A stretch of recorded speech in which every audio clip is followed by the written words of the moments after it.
पाकिस्तान इतिहास लच्छे 20 रुपये का बूढ़े हो गया तेरी बस है गुजारा मुजारा चलता है रुपया 400-500 लभ ही जाता है।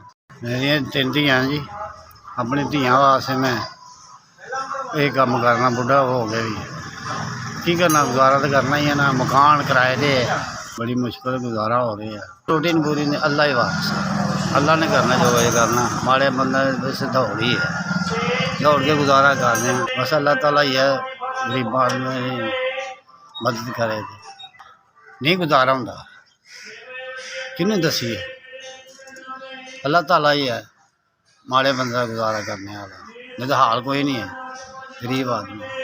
सुबह निकलना मैं 5-6 बजे ना है 5-5 10-10 फिर वट्टी जाना नहीं गुजारा होंदा की करिए।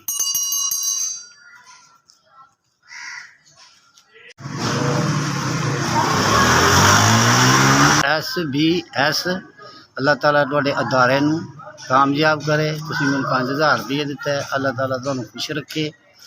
अल्लाह ताला तुहानूं कारोबारी बरकतां दा तुहानूं खुश रखे आबाद रखे। तुसीं मैनूं 5000 रुपया गरीब आदमी दिता है शुक्रिया तुहाडी मेहरबानी शुक्रिया।